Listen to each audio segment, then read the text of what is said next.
Bismillahirrahmanirrahim. Assalamualaikum warahmatullahi wabarakatuh. Welcome to Learn English with Susanti Amalia. Nah, kali ini saya akan membahas tentang hortatory exposition text. Bagi teman-teman, saya ucapkan terima kasih bagi yang udah subscribe ya. Bagi yang belum subscribe, jangan lupa di subscribe, like, and share video ini supaya manfaatnya bisa tersebar dengan luas. Oke, kita mulai saja untuk pembahasan dari hortatory exposition text. Di sini saya akan memperlihatkan ada suatu teks dengan judul The Importance of Reading. Nah, di sini kita analisis ya.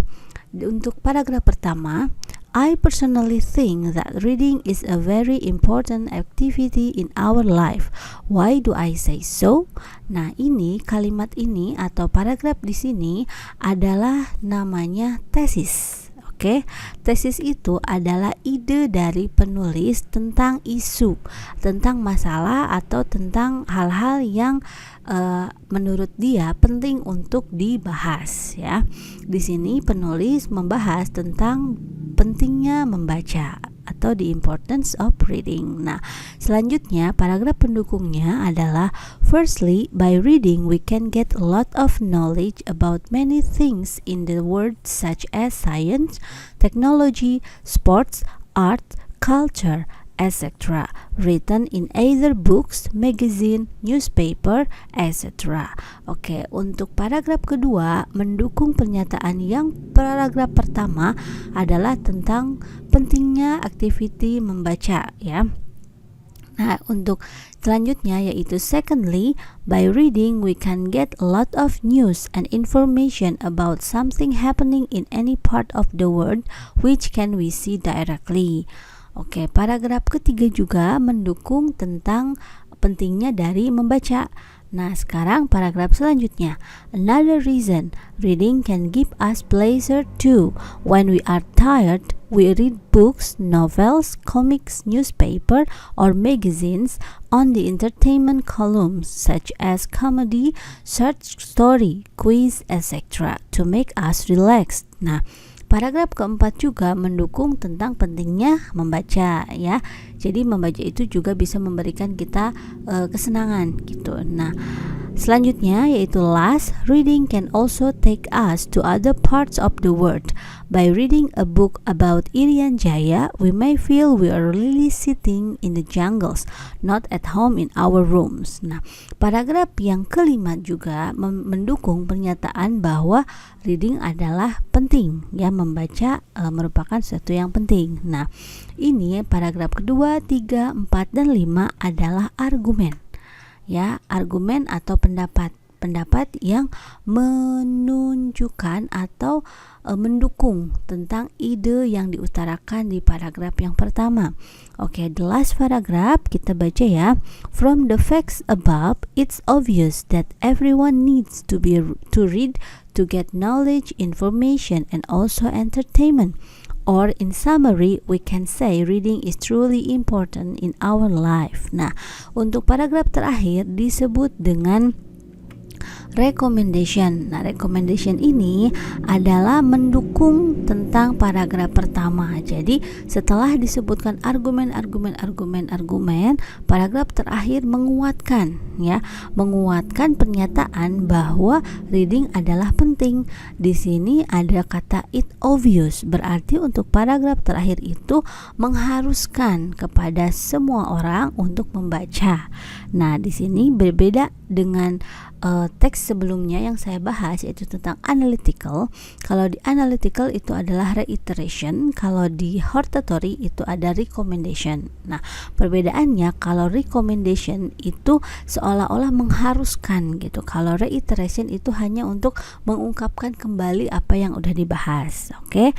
Nah, ini adalah generic structure-nya ya. Kita udah bahas bahwa dalam hortatory itu ada thesis, yaitu pengungkapan ide dari penulis, lalu ada argumen. Nah, untuk argumen itu tidak ada batasnya ya, selama idenya atau masalah yang dibahas itu membutuhkan banyak argumen, itu bisa dimasukkan beberapa gitu. Jadi tidak ada batasannya.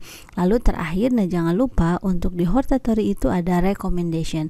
Recommendation itu yaitu adalah penguatan tentang ide yang dibahas sehingga pembaca itu merasa setuju terhadap apa yang diutarakan atau merasa akan melakukan apa yang telah diutarakan. Oke.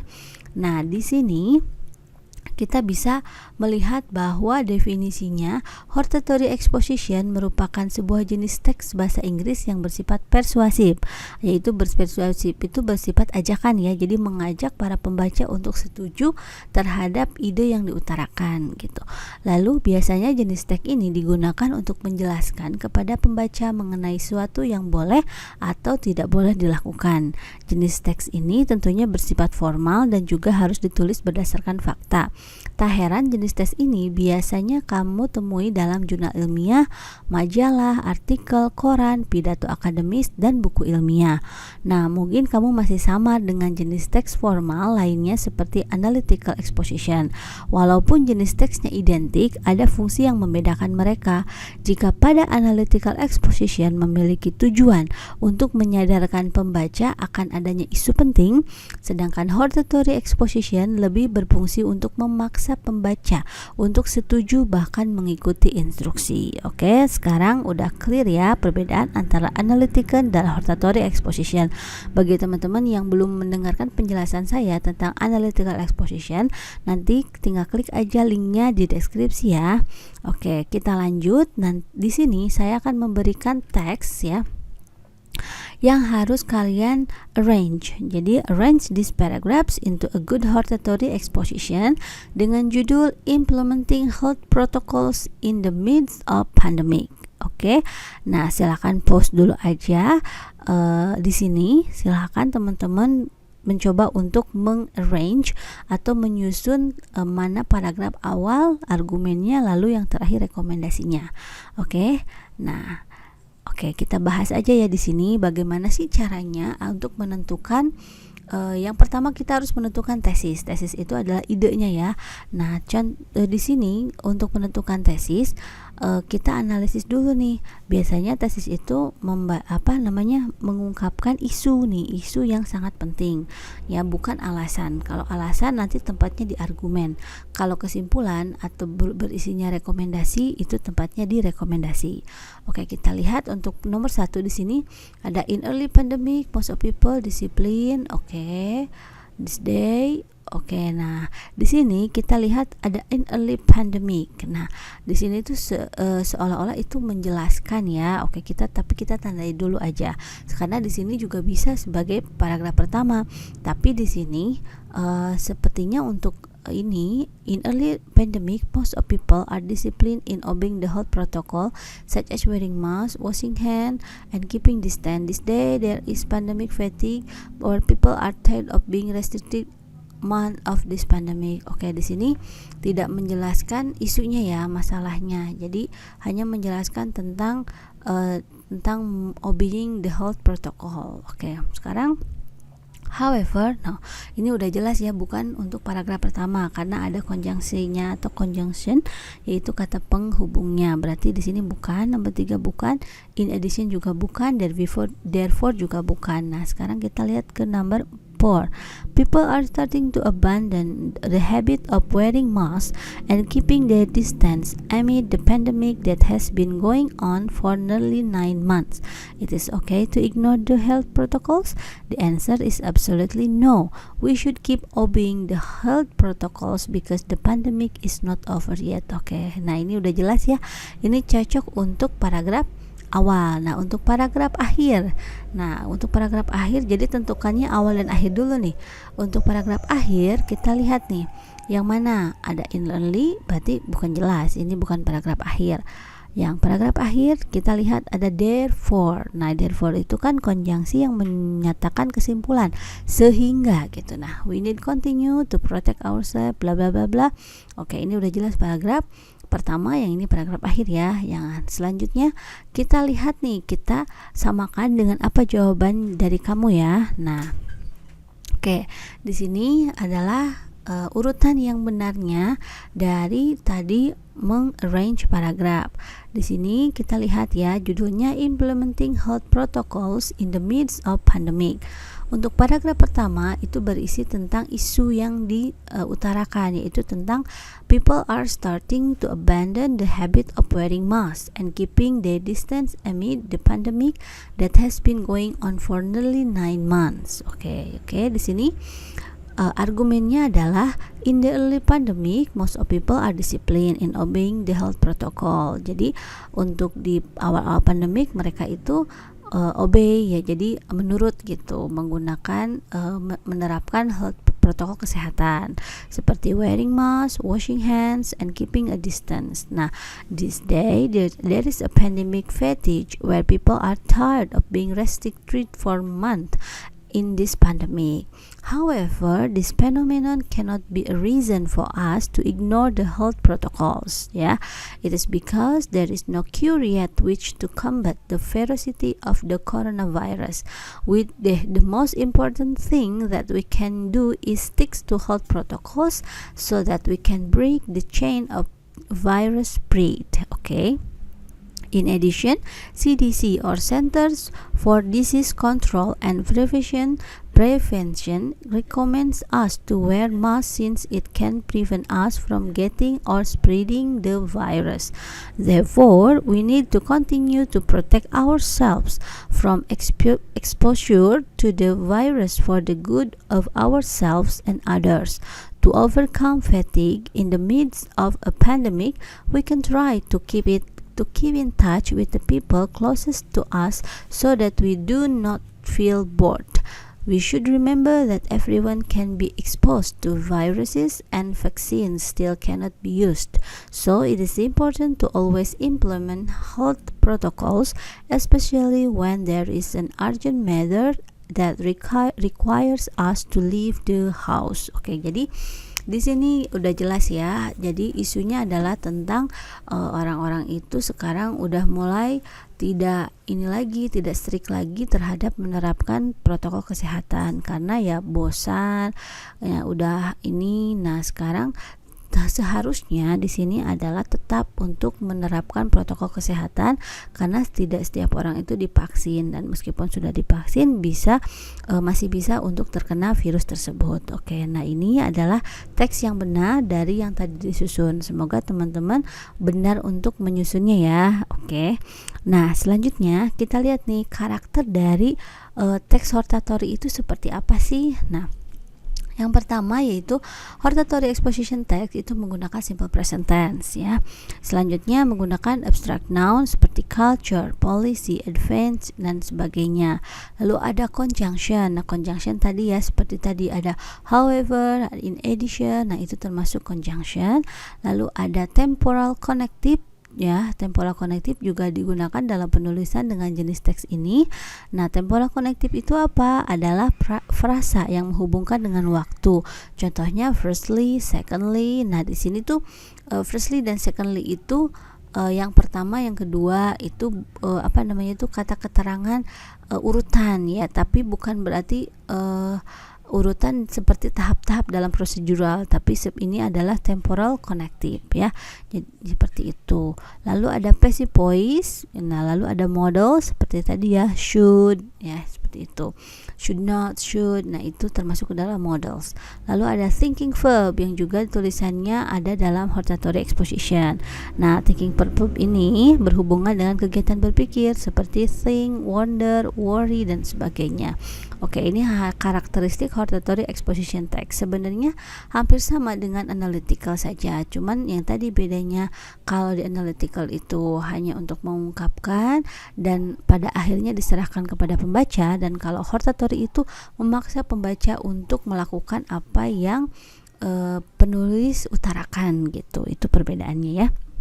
Oke, ada beberapa selanjutnya saya akan memberikan beberapa pertanyaan terkait dengan hortatory exposition ini. Oke, kita mulai aja ya. Teman-teman juga bisa ikut menjawab dengan cara post dulu aja nanti sebelum mendengarkan penjelasan dari saya. Oke, kita mulai dari number 1. Through his or her hortatory exposition text, the speaker or writer intends to A. Ask others for opinions, B. Motivate others to agree, C. Share experience to others, D. Give others information, and E. Tell others about the truth. Oke, di sini berarti tadi apa? Exposition text itu adalah untuk memaksa, jadi kesannya tuh maksa gitu. Berarti yang B ya, motivate others to agree. Okay, number 2, a hortatory exposition typically ends with a conclusion, an argument, a disagreement, a recommendation, atau a thesis. Yang benar adalah a recommendation. Okay, next, which series of word or phrases do you think are most probably found in a hortatory exposition?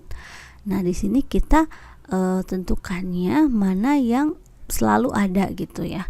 Kalau animal itu enggak ya, kalau topiknya tentang animal. Neglect, never, remember, nah ini lebih kepada apa ya, lebih kepada recount text sepertinya ya, atau pengalaman gitu ya.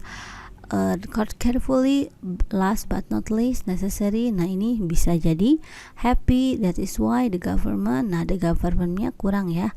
First of all, society, human being, nah ini tidak hanya tentang human sih sebenarnya. Society bisa juga tadi tentang reading gitu ya. Jadi tidak semuanya. Nah, yang pasti ada atau misalkan the most probably found itu adalah yang C ya, yang carefully. Nah, itu kata keterangan gitu ya. Bisa juga menghubungkan teks atau termasuk terhadap frase ya, untuk phrase conjunction gitu. Okay, next to number 4. A hortatory exposition text uses mostly blah blah blah in its sentences. Apa tadi udah jelas ya di karakteristik, tadi sudah saya jelaskan bahwa untuk hortatory ini menggunakan tensesnya simple present tense. Okay. Next, number 5. Thesis in hortatory exposition means A. A conclusion in relation gained from reading the text, B. The opinion shared by a speaker or writer, C. The responses addressed by the audience to the speaker or writer, D. A statement that provokes debates, E. The idea presented by a speaker writer of a concerned issue. Nah, yang benar adalah the idea presented by speaker or writer concerned issue. Okay. Nah, di sini ada teks nih, tapi kita langsung baca aja ke pertanyaannya. The underlined part is called, yang ini di awal pasti namanya thesis ya. Okay. Next. One word phrase or phrase in the text above that most possibly helps characterize it as a hortatory exposition text is, nah yang mana nih kita kira kata yang menunjukkan atau orang-orang tuh pasti tahu bahwa ini tuh adalah hortatory. Yang mana? Apakah televisi, should, hear, quizzes, daily. Kita ingat tadi karakteristiknya adalah salah satunya adalah modal. Berarti di sini yang ada modelnya adalah should ya. Okay. Next to number 8. Nah, untuk number 8 and 9 di sini ada teks, but kita lihat dulu pertanyaannya. Oke, untuk pertanyaan nomor 8 nih. Based on the text above, which one is correct? The text consists of 6 paragraph. Oke, kita cek ya, ada 6 paragraf enggak? Oke, di sini writing 1. Oke, sampai sini ya. 1, 2, 3, 4, 5. Berarti salah ya, itu enggak ada 6 paragraf. Berarti adanya ada 5. Lalu the text comprises the kinds of components. Apakah the text ini membandingkan 3 komponen? Kita lihat ya. Writing a short story. Oke, di sini firstly.